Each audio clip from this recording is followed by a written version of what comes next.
हरिओम।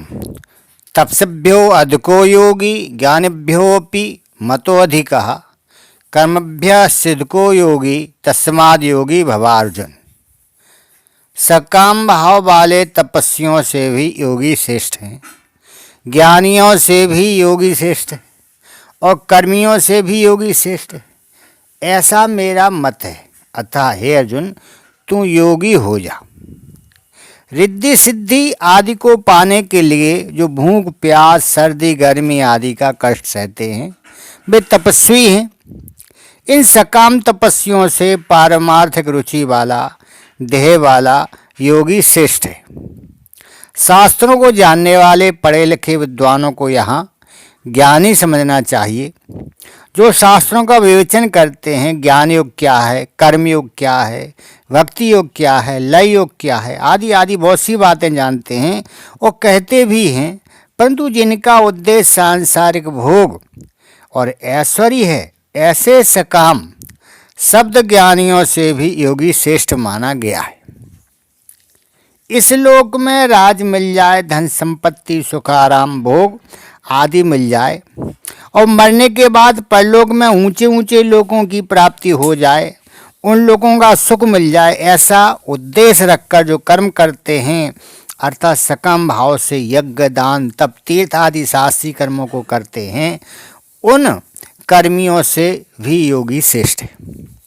जो संसार से विमुख होकर के परमात्मा के सम्मुख हो गया है वही वास्तव में योगी है। ऐसा योगी बड़े बड़े तपस्वियों शास्त्राज्ञ पंडितों कर्मकांडियों से भी ऊंचा है, श्रेष्ठ है। कारण कि तपस्वियों आदि का उद्देश्य संसार है तथा सकाम भाव है और योगी का उद्देश्य परमात्मा है तथा निष्काम भाव है। तपस्वी ज्ञानी और कर्मी इन तीनों की क्रियाएं अलग अलग हैं। अर्थात तपस्वियों में सहिष्णुता की, ज्ञानियों में शास्त्रीय ज्ञान की अर्थात बुद्धि के ज्ञान की और कर्मियों में शास्त्रीय क्रिया की प्रधानता है। इन तीनों में सकाम भाव होने से ये तीनों योगी नहीं हैं, प्रत्युत भोगी हैं। अगर ये तीनों निष्काम भाव वाले योगी होते तो भगवान इनके साथ योगी की तुलना नहीं करते, इन तीनों से योगी को श्रेष्ठ नहीं बताते।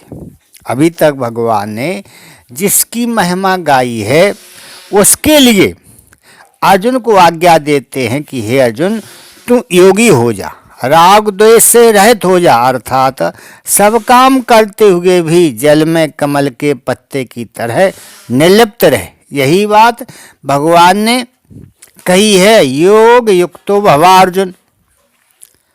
अर्जुन ने प्रार्थना की थी कि आप मेरे लिए एक निश्चित श्रेय की बात कहिए।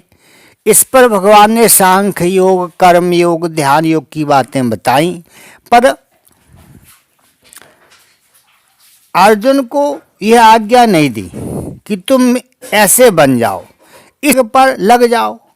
अब यहाँ भगवान अर्जुन की प्रार्थना के उत्तर में आज्ञा देते हैं कि तू योगी हो जाओ, क्योंकि यही तुम्हारे लिए निश्चित श्रेय है। भोगी का विभाग अलग है और योगी का विभाग अलग है। भोगी योगी नहीं होता है और योगी भोगी नहीं होता है। जिसमें सकाम भाव होता है वे भोगी होते हैं और जिसमें निष्काम भाव होता है वे योगी होते हैं। इसलिए सकाम भाव वाले तपस्वी ज्ञानी और कर्मी से भी निष्काम भाव वाला योगी श्रेष्ठ है। हरि ओम।